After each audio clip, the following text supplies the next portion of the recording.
L'histoire se déroule en fin 2024, dans une salle des enchères de New York. Un prix grimpe. 1 million, 2 millions, 3, 4, 5 millions, jusqu'à atteindre 6,2 millions de dollars. Et tout ça pour un truc scotché au mur, une banane. Oui, une banane. Une vraie banane, avec du duct tape collé. Y'a rien de spécial. Résultat des courses, il y a un gars qui a acheté une banane à 6,2 millions d'euros, et le mec qui a acheté cette banane, 9 jours après, il organise une conférence de presse dans un hôtel de luxe à Hong Kong. Conférence de presse organisée pour manger la banane et être filmé en train de le faire. Donc, attends, est-ce que ce genre d'art conceptuel là, c'est une arnaque ou est-ce que c'est une bête de leçon de business à travers cette histoire? Et surtout, si t'es créatif, tu vas comprendre quelque chose qui peut te faire mal. Ce que tu produis, ce que tu crées, c'est jamais ce que ton client achète. Et l'histoire de cette banane à 6 millions d'euros contient 3 leçons que j'aurais bien voulu comprendre il y a 5 ans. Il y a un schéma derrière ça. En fait, cette banane, c'est bien plus qu'un fruit, c'est un protocole. Bon, déjà, d'où elle sort, cette banane? On va faire un petit retour en arrière et on va se retrouver en 2019 à la Art Basel de Miami. Le plus gros salon d'art contemporain au monde, des collectionneurs, des galeries, des galeristes et des artistes. Et autour de tout ça, des gens qui sont prêts à dépenser des fortunes de fous sans bégayer. Et dans tout ce petit beau monde, il y a un certain Maurizio Cattelan, ou Cattelan, je ne sais pas comment on dit. En tout cas, il est italien et il est connu pour ses provocations et son utilisation du scotch. Donc il débarque avec une banane.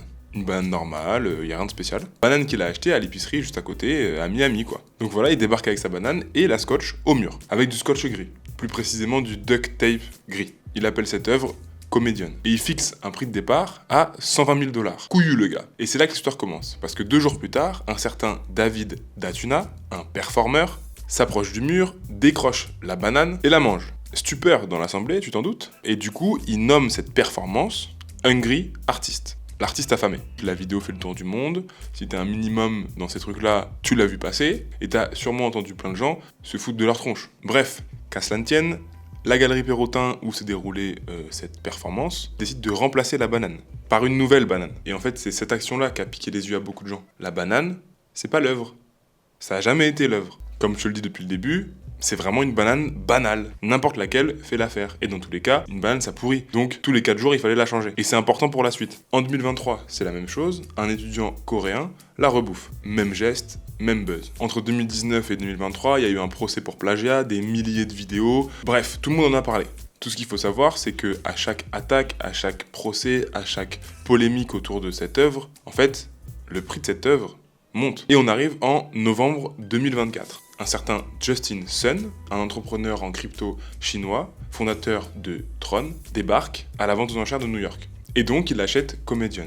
Sachant que le matin même de l'enchère, la banane qu'il a été achetée dans une épicerie à 35 centimes. Le prix final était de 6,2 millions de dollars. Ça fait une marge entre 35 centimes et 6,2 millions de dollars de 1,8 milliard de pourcents pour une banane. Mais ça s'arrête pas là. Ça s'arrête pas là. C'est justement ce fameux Justin Sun qui l'a mangé 9 jours plus tard dans un hôtel à Hong Kong. Oui, après l'avoir acheté 6,2 millions de dollars. Posez pas de questions, laissez-vous guider. Il la mange et il dit 2 choses. Il dit que c'est bien meilleur que n'importe quelle banane. Ça, c'est vraiment bon. Bon, ça, c'est pour s'auto-convaincre. Mais ce qu'il fait après, c'est qu'il compare l'art contemporain, l'art conceptuel, à la crypto, à son business. Et en disant, la vraie valeur se cache dans le concept lui-même. Ceci étant dit, de 120 000 euros à 6,2 millions d'euros en 5 ans, pour une banane qui pourrit tous les 3 jours, je vous laisse gamberger sur vos choix de vie, sur le monde, etc., etc. Mais on va continuer l'histoire. Comme je vous ai dit au début, il y a 3 trucs intéressants à retenir de cette histoire. Premier truc, tu l'as sûrement deviné, le prix n'a aucun rapport avec l'objet. Ton livrable, ce que tu crées, c'est une excuse. Ce que les gens achètent, c'est ce qu'il y a autour. L'expérience. Et dans tous les domaines, ça s'applique. Il y a juste certains secteurs qui en font un peu plus des tonnes que d'autres. Et donc, la banane, c'est le meilleur exemple. 35 centimes à Carrefour, 6,2 millions d'euros. Ce qui est différent, c'est ce qu'il y a autour. Le geste de l'artiste originel, j'arrivais pas à lister autant de trucs, donc je vous le dis comme ça.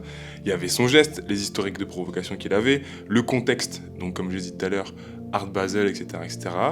Et donc les polémiques, les articles, les mèmes, Internet, les Américains, t'as compris. En fait, quand Justin Sun achète cette banane, il s'achète un ticket, une chaise, appelle ça comme tu veux, à la table de la discussion mondiale.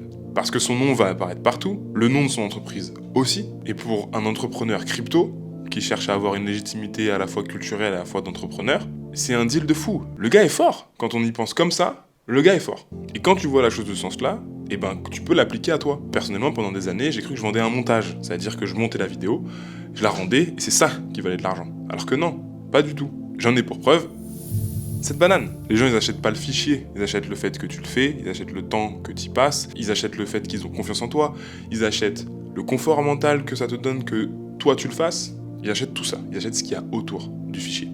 Donc le livrable, c'est la banane, la valeur, c'est ce qu'il y a autour. Deuxième chose, chaque polémique a rendu l'œuvre plus chère. C'est un peu contre-intuitif, et souvent c'est plus compliqué que ça, mais dans cet exemple-là précis, c'est à mon avis pile ce que voulait faire à la fois l'artiste et à la fois tous les gens qui l'ont acheté. Quand il est arrivé, il a dit 120 000. En soi, déjà, vendre une banane à 120 000, c'est une dinguerie.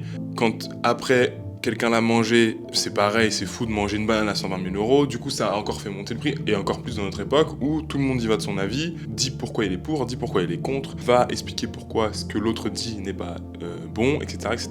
Et moi-même, là, je suis en train de le faire. Catalan, il a compris un truc que beaucoup de créatifs fuient et que beaucoup de gens ont du mal à comprendre. Le consensus, ça vaut rien. Je dis pas qu'il faut provoquer pour provoquer.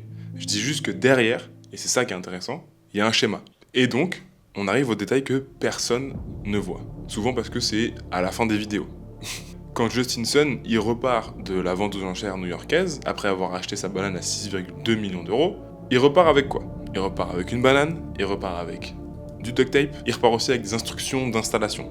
Et il repart surtout avec un certificat d'authenticité. Un papier qui dit qu'il n'y a que lui qui peut accrocher de cette manière, de cet angle, de cette hauteur, une banane avec du duct tape gris, et peut dire que c'est à lui.